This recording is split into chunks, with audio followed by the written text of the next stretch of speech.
പായലും സീമയും നല്ല സുഹൃത്തുക്കളായിരുന്നു. പായൽ ഒരു പണക്കാരന്റെ മകളായിരുന്നു.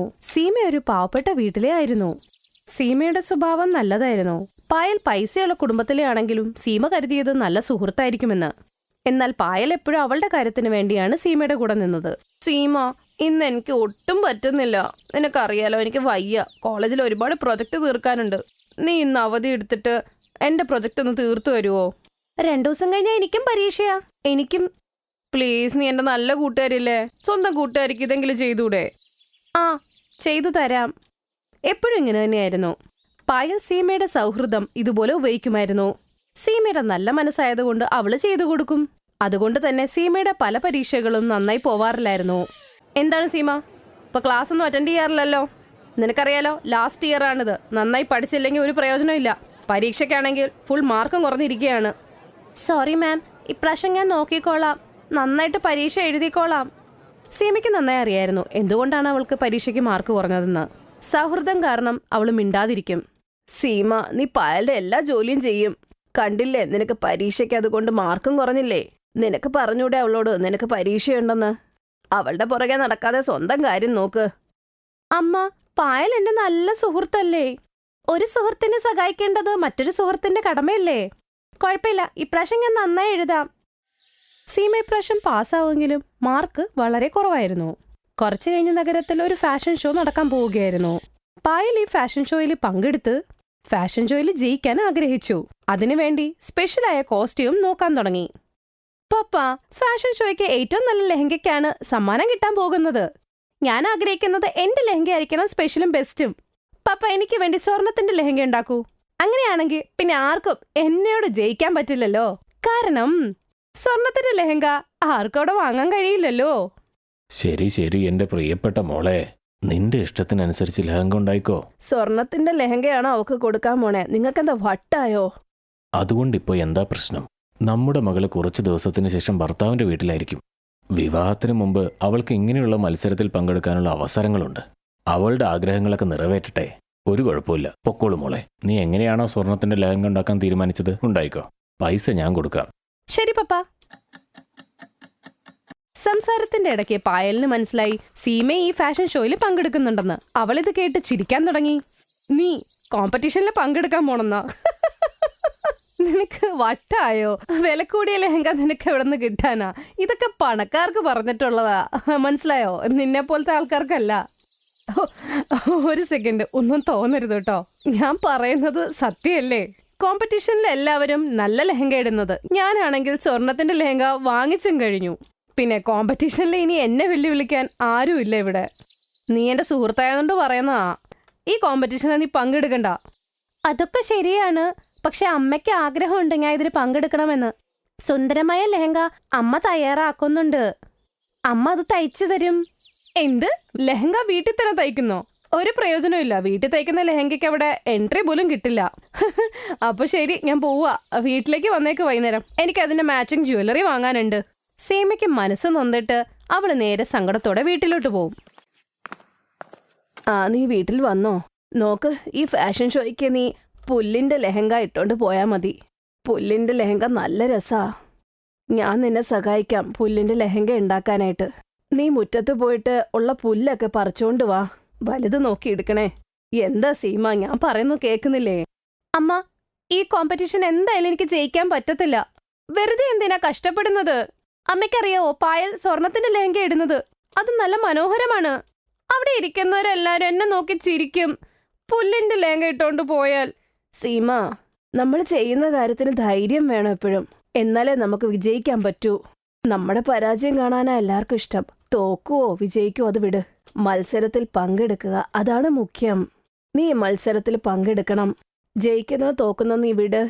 നീ നിന്റെ 100% ഇതിന് കൊടുക്ക്. അമ്മ പറഞ്ഞത് കേട്ട് സീമയ്ക്ക് ധൈര്യം വന്ന് അവൾ അവൾക്ക് വേണ്ടി പുല്ലിന്റെ ലെഹങ്ക ഉണ്ടാക്കാൻ തുടങ്ങി. ഫാഷൻ ഷോ ആവുന്നതിന് മുൻപ് തന്നെ അമ്മയും മോളും കൂടെ ചേർന്ന് നല്ല അടിപൊളി ലെഹങ്ക ഉണ്ടാക്കും. പായൽ ഫാഷൻ ഷോയിന്റെ അവിടെ എത്തുമ്പോ സീമ അവിടെ തന്നെ നിപ്പുണ്ടായിരുന്നു. സീമയുടെ ലെഹങ്കയുടെ ഡിസൈൻ വളരെ വ്യത്യസ്തമായിരുന്നു. സീമയുടെ ലെഹങ്ക കണ്ടിട്ട് പായലിന്റെ കൂട്ടുകാരികളും എല്ലാവരും ചിരിക്കുകയായിരുന്നു. സീമ, ഇതെന്താ നീ ഇട്ടിരിക്കുന്നേ?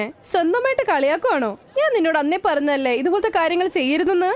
എന്റെ അടുത്തൊന്നും നിക്കല്ലേ ഇനി. ഞാൻ സ്വർണത്തിന് ലെഹങ്ക ഇട്ടിരിക്കുന്നേ. നിന്റെ ഈ പുല്ലിന്റെ ലെഹങ്ക എന്റെ സ്വർണത്തിനെ നശിപ്പിക്കും.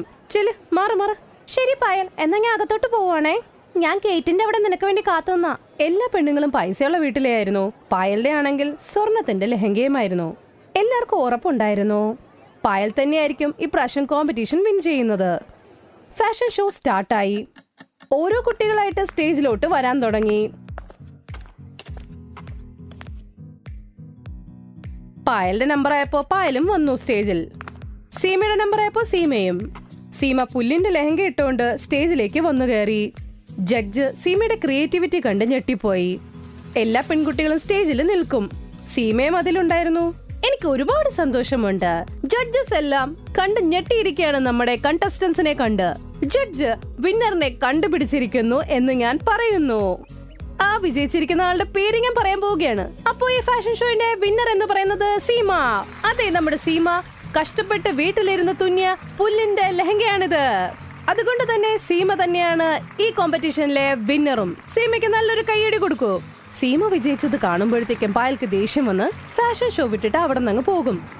ആ ദിവസം പായൽ ഫാഷൻ ഷോ വിട്ടുപോയപ്പോ അവൾക്ക് മനസ്സിലായി പായലിന് അവളുടെ സന്തോഷം ഇഷ്ടമല്ലെന്ന്. പായലിന്റെ മനസ്സിൽ സ്വാർത്ഥതയായിരുന്നു. പായൽ എപ്പോഴും സീമേനെ എല്ലാ കാര്യത്തിനും ഉപയോഗിക്കുമായിരുന്നു. സീമയ്ക്ക് ആ ഷോയിന്റെ ട്രോഫി കിട്ടും. പതുക്കെ സീമയും വളരാൻ തുടങ്ങി. അങ്ങനെ സീമ കഷ്ടപ്പെട്ട് അവളുടെ നിലയിലെത്തി. അവൾക്ക് ആകെ ഒരു സങ്കടം, കൂടെ ഉണ്ടായിരുന്ന സുഹൃത്തിന്റെ മനസ്സ് മനസ്സിലാക്കാൻ പറ്റിയില്ല.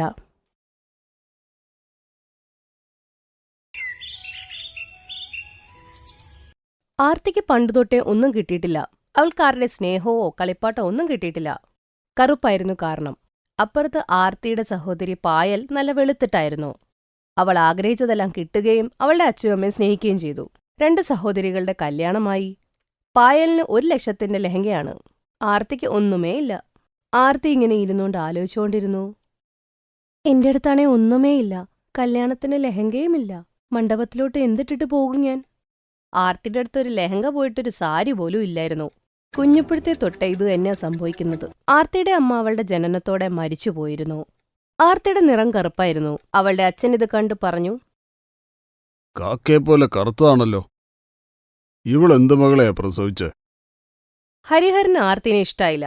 അവന് കറുത്ത മകളെ ഇഷ്ടമല്ലാത്തോണ്ട് ഒരാഴ്ച തന്നെ അവൻ വേറൊരു വിവാഹം ചെയ്തു. ആർത്തിയുടെ രണ്ടാനമ്മ സ്വാതിയായിരുന്നു. അവർ1 വർഷത്തിനുള്ളിൽ ഒരു വെളുത്ത കുഞ്ഞിന് ജന്മം നൽകി. ഹരിഹരുടെ സന്തോഷത്തിന് അതിരുകളില്ല. സന്തോഷമായി. ഇത് വെളുത്ത കുട്ടിയാ. കറുത്ത കുട്ടികളെ എനിക്കിഷ്ടമല്ല. ഹരിഹർ മോളുടെ പേര് പായൽ എന്ന് വെച്ച് അച്ഛനും അമ്മയുടെ സ്നേഹം കുട്ടിക്ക് കിട്ടി. ആർത്തിക്ക് കിട്ടിയത് വെറും വെറുപ്പ് മാത്രം. അവളുടെ രണ്ടാനമ്മ അവളോട് പറയും, നിന്റെ മുഖം കാണുമ്പോഴേ എന്റെ വിശപ്പങ്ങ് പോകും. കഴിക്കുന്ന സമയത്ത് എന്റെ മുമ്പിൽ വരരുത്. ഹരിഹർ, സ്വാതി, പായൽ എല്ലാവരും ഒരുമിച്ചിരുന്നാണ് ഭക്ഷണം കഴിച്ചുകൊണ്ടിരുന്നത്. എന്നാൽ ആർത്തിനെ എപ്പോഴും മാറ്റി നിർത്തും. അവളെ എപ്പോഴും അടുക്കളയിലിരുത്തി കഴിപ്പിക്കും. അതും ചോറ് മാത്രം. എന്നും ആഹാരം കഴിക്കുമ്പോൾ അവൾ എപ്പോഴും കരഞ്ഞുകൊണ്ട് അമ്മേനെ ആലോചിക്കും. അമ്മ, എന്താ അമ്മ എന്നെയും കൂടെ അമ്മയുടെ കൂടെ കൊണ്ടുപോകാതെ ഇരുന്നത്? എനിക്ക് അമ്മയുടെ അടുത്തോട്ട് വരണം. ദൈവമേ, എന്നെ മുകളിലോട്ടൊന്ന് വിളിക്കോ. എനിക്ക് എന്റെ അമ്മയുടെ അടുത്തോട്ട് പോണം. സ്വന്തം കുഞ്ഞുമല്ല, കറുപ്പുമാണ്. ഇതുപോലത്തെ പിള്ളേർക്കൊക്കെ എപ്പോഴും കിട്ടുന്നത് വെറുപ്പ് മാത്രമായിരിക്കും. ഇക്കാര്യം ആർത്തിക്ക് നേരത്തെ അറിയായിരുന്നു. അങ്ങനെ അവള് വലുതായി. പായലിന് സ്നേഹം കിട്ടിക്കൊണ്ടിരുന്നു. അതുകൊണ്ട് അവൾ അഹങ്കാരിയായി. 2 പേരും വലിയ കുട്ടികളായി. 2 പേർക്കും കല്യാണപ്രായമായി. വീട്ടിൽ പായലിന് കല്യാണാലോചനകൾ വന്നു. മോളെ, നിനക്ക് കല്യാണത്തിന് പ്രായമായി. നീ കല്യാണം കഴിച്ചേ പറ്റൂ. അത് കഴിഞ്ഞാ നിനക്ക് കുട്ടികളുണ്ടാവും. അമ്മയുടെ ഒരു കാര്യം. മോൾക്ക് നാണം വന്നു. അവിടെ ആർത്തി വന്നു പറഞ്ഞു, അതെ സഹോദരി, നിന്നെ കാണാൻ നല്ല രസായിരിക്കും. ആർത്തിനെ കണ്ട് പായലിന് ദേഷ്യം വന്നു. ഓ, വന്നോ നീ? ഞങ്ങളുടെ ഇത്തിരി സന്തോഷം പോലും നിനക്ക് കാണാൻ പറ്റില്ലല്ലേ? വൃത്തികെട്ട മുഖം കൊണ്ട് എന്തിനാ എപ്പോഴും വന്നതിങ്ങോട്ട്? പക്ഷെ സഹോദരി, ഞാൻ എന്ത് തെറ്റാണ് പറഞ്ഞത്? ആദ്യത്തെ കാര്യം, നീ എന്നെ സഹോദരി എന്ന് വിളിക്കാൻ നിർത്ത്. ഞാൻ നിന്റെ സഹോദരിയല്ല. നീ ഈ വീട്ടിലെ വേലക്കാരിയാ. ഞാൻ വേലക്കാരിയുടെ സഹോദരിയല്ല. ചെല്ലിവിടുന്ന് പോയി ആഹാരം ഉണ്ടാക്കിക്കേ. ഭക്ഷണത്തിന്റെ കാര്യം ഇപ്പോഴാ ഓർത്തെ. ഇന്ന് പായലിനെ കാണാൻ ചെറുക്കന്റെ കൂട്ടര് വരുന്നുണ്ട്. ആർത്തി, അവർക്ക് കഴിക്കാൻ ഭക്ഷണം ഉണ്ടാക്കണം കേട്ടോ. ശരിയച്ചാ. ആർത്തി അവിടുന്ന് പോയി. അടുത്ത ദിവസം പായലിനെ കാണാൻ ചെറുക്കൻ കൂട്ടർ വന്നു. ചെറുക്കന്റെ പേര് ആലോക് എന്ന്. ആലോക് അവന്റെ അമ്മയുടെ കൂടെ വന്നു. കൂടെ അവരുടെ വേലക്കാരനും വന്നിരുന്നു. വന്ന ഉടനെ ആലോകിന്റെ അമ്മ ജാനകി ചിരിച്ചോണ്ട് പറഞ്ഞു, അത് ഹരിഹർജി, ഞങ്ങളുടെ കൂടെ വേലക്കാരനും വന്നിട്ടുണ്ട്. അത് നിങ്ങൾക്ക് ബുദ്ധിമുട്ടാവില്ലല്ലോ. അത് പിന്നെ ഞങ്ങൾക്ക് അവനില്ലാതെ ഒരു കാര്യവും നടക്കത്തില്ലാതാ. അതിനൊന്നും കുഴപ്പമില്ല. വരൂ, അകത്തേക്ക് വരൂ. രഘുവിന്റെ കൂടെ ജാനകിയും ആലോകും വന്നു. രഘുവും ചെറുപ്പം തൊട്ടേ അവരുടെ കൂടെ തന്നെയായിരുന്നു. ജാനകിയും ആലോകും സോഫയിലിരുന്നു. രത്ന പായലിനെയും കൊണ്ട് അവിടേക്ക് വന്നു. പായലിനെ എനിക്ക് ഇഷ്ടപ്പെട്ടു. അത് കൊള്ളാലോ മോനെ, ഒറ്റ നോട്ടത്തിൽ നിനക്ക് അവളെ ഇഷ്ടപ്പെട്ടോ? അവരവിടെ ഇരുന്ന് സംസാരിച്ചോണ്ടേയിരുന്നു. അങ്ങനെ ആർത്തി ആഹാരം കൊണ്ട് വന്നു. ഇതെടുക്കോ, നിങ്ങൾക്ക് വേണ്ടി ആഹാരം കൊണ്ടെന്നാ. കഴിച്ചോളൂ, ഇല്ലെങ്കിൽ തണുത്തു പോവും. ഹരിഹർജി, ഇതാരാണ്? ഇത് ഞങ്ങളുടെ വീട്ടിലെ ജോലിക്കാരിയാ. അങ്ങനെയാണോ? പായൽ മോളെ, നിനക്ക് ആഹാരമൊക്കെ ഉണ്ടാക്കാറിയാലോ? പായലിന് ആഹാരം ഉണ്ടാക്കാൻ അറിയില്ലാത്തതുകൊണ്ട് തന്നെ മിണ്ടിയില്ലവൾ. ജാനകി ആലോക്കും ആർത്തി ഉണ്ടാക്കിയ ആഹാരം കഴിക്കുകയും ചെയ്തു. അവർക്കത് ഒരുപാട് ഇഷ്ടമായി. വാ വാ, ആഹാരം നല്ല രുചിയായിരുന്നു. പക്ഷെ ഹരിഹർജി, ഇത് നിങ്ങളുടെ വേലക്കാരിയല്ലേ ഉണ്ടാക്കിയത്? എനിക്ക് നിങ്ങളുടെ മകൾ ഉണ്ടാക്കിയ ആഹാരമാണ് കഴിക്കേണ്ടത്. അത് പിന്നെ ശരിക്കും പറഞ്ഞ എന്റെ മകൾക്ക് ആഹാരമൊന്നും ഉണ്ടാക്കാൻ അറിയില്ല. പിന്നെന്തിനാ കല്യാണം കഴിക്കുന്നത്? കല്യാണം കഴിഞ്ഞ് നമുക്ക് വല്ലതും കഴിക്കണ്ടേ? അപ്പോ ഹരിഹരുടെ തലയിൽ ഒരു ഐഡിയ വന്നു. എങ്കിൽ രഘുവിനെ കൊണ്ട് ആർത്തിയെ കല്യാണം കഴിപ്പിച്ചാലോ? ആർത്തി അപ്പോൾ നിങ്ങളുടെ വീട്ടിലേക്ക് വരുമല്ലോ. അപ്പോൾ അവള് പാചകം ചെയ്തോളും. എല്ലാരും കല്യാണത്തിന് സമ്മതിച്ചു. ആർത്തിയും രഘുവിന്റെ അടുത്ത് അഭിപ്രായം ചോദിച്ചില്ല. ഹരിഹർ ഒരു അടി കൊണ്ട് 2 പക്ഷികളെ വീഴ്ത്തി. ശ്രീധനമില്ലാണ്ട് ആർത്തിയുടെ കല്യാണം എന്തായാലും നടക്കില്ലായിരുന്നു. പക്ഷെ ഈ ഒരു കാര്യം കൊണ്ട് ഹരിഹറിന് എക്സ്ട്രാ രൂപ ചെലവാക്കേണ്ടി വരത്തേയില്ല. കല്യാണത്തിന്റെ ദിവസങ്ങൾ അടുത്തു തുടങ്ങി. പായൽ 1,00,000 ലെഹങ്ക വാങ്ങി. ആർത്തി പറഞ്ഞു, അച്ഛാ, നിങ്ങൾ എനിക്ക് വേണ്ടി ലെഹങ്കയൊന്നും വാങ്ങിയില്ലേ? നീ ലെഹങ്ക ഇട്ടിട്ട് എന്താ ചെയ്യാൻ പോണേ? വേലക്കാരിക്ക് ലെഹങ്ക ഇടണമെന്ന്. എല്ലാരും ചിരിച്ചുകൊണ്ട് തന്നെ ആർത്തി പറഞ്ഞ കാര്യം തള്ളി. പക്ഷെ ആർത്തിക്കറിയായിരുന്നു, കല്യാണം എന്ന് പറയുന്നത് ജീവിതത്തിൽ ഒരിക്കലേ ഉള്ളൂ.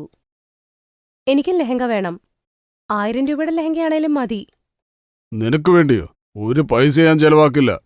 ശല്യമാകുന്നു ഇവളെ കൊണ്ട്. നീ ശരിക്കും ആഫ്രിക്കയുടെ ജംഗലിൽ ഉണ്ടാവുന്നതായിരുന്നു. അങ്ങനെ കല്യാണത്തിന്റെ ദിവസമായി. പായൽ ലെഹങ്കയൊക്കെ ഇട്ട് തയ്യാറായി. പക്ഷെ ആർത്തിയുടെ കയ്യിൽ ഒന്നുമേ ഉണ്ടായിരുന്നില്ല. അവൾ അമ്മയുടെ ഫോട്ടോയുടെ മുമ്പിലിരുന്ന് കരയാനും തുടങ്ങി. അമ്മ, ഇങ്ങനെയാണോ എന്റെ കല്യാണം നടക്കാൻ പോണേ? നല്ല ലെഹങ്കയില്ല, ഉടുപ്പുമില്ല. എന്നെ എന്തിനാ എവിടെ ഇട്ടിട്ട് പോയതമ്മ? ഉത്തരം താ അമ്മ, ഉത്തരം താ. അപ്പോ പെട്ടെന്ന് ആർത്തിക്ക് അവളുടെ അമ്മയുടെ ശബ്ദം കേൾക്കാൻ പറ്റി. ആകാശവാണി കേൾക്കുന്ന പോലെ. മോളെ, ഞാൻ നിന്റെ അമ്മയാണ്. നിന്നെക്കുറിച്ച് എനിക്ക് ആലോചിച്ചേ പറ്റുള്ളൂ. കട്ടിലിന്റെ അടിയിലൊരു ട്രങ്കുണ്ട്. അതിന്റെ അകത്ത് എന്റെ കല്യാണ ജോഡിയുണ്ട്. അതിനെ എടുത്ത നീ ഇട്. അമ്മ, അമ്മ ഇതെവിടെയാ അമ്മ? നിന്റെ മനസ്സിലുണ്ട് മോളെ. ഇനി പെട്ടെന്ന് ലെഹങ്ക ഇടങ്ങോട്ട്.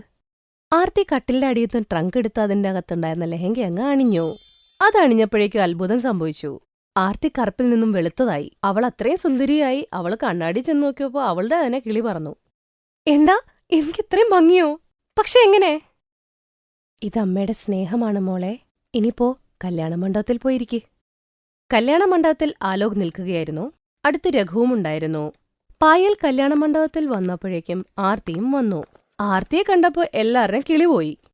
എന്താ, ആർത്തി ഇത്രയും വെളുത്തതെങ്ങനെയാ? ഈ വേലക്കാരി എങ്ങനെ ഇത്ര സുന്ദരിയായത്? ഇവള് പായലിനേക്കാളും സുന്ദരിയാണല്ലോ. ആർത്തി രഘുവിന്റെ കൈ പിടിച്ചപ്പോഴേക്കും സുന്ദരനും നല്ല പൊക്കമുള്ള ഒരു ആൺകുട്ടിയായി. അവൻ പറഞ്ഞു, യജമാനെ, എന്താ പറ്റിയെന്ന് എനിക്കറിയില്ല. ഞാനിനി നിങ്ങളുടെ വീട്ടിൽ ജോലി ചെയ്യുന്നില്ല. രഘു ആർത്തി അവിടുന്നങ്ങ് ഓടി. അവരവിടുന്ന് പോയി വേറൊരു അമ്പലത്തിൽ പോയി വിവാഹം ചെയ്തു. ഇവിടെ ജാനകി ആലോകിനും ആർത്തി അവരുടെ വേലക്കാരിയല്ല മകളാണെന്നറിഞ്ഞപ്പോ അവരാ കല്യാണത്തിൽ നിന്നും പിന്മാറി. പായൽ തകർന്നുപോയി. അമ്മയുടെ അനുഗ്രഹത്താൽ ആരത്തിയും രഘുവും വേറൊരു നാട്ടിൽ പോയി ജീവിക്കാൻ തുടങ്ങി. അവര് രണ്ടുപേരും ലെഹങ്കയുണ്ടാക്കി വിൽക്കാൻ തുടങ്ങി. അങ്ങനെ രണ്ടുപേരും നല്ലൊരു ജീവിതം നയിച്ചു. പായലിനെ കല്യാണം കഴിച്ചില്ല ആരും. 1,00,000 ലെഹങ്കയും ഇട്ടുകൊണ്ട് അവളുടെ ജീവിതം ഒറ്റപ്പെട്ടു. Thanks for watching.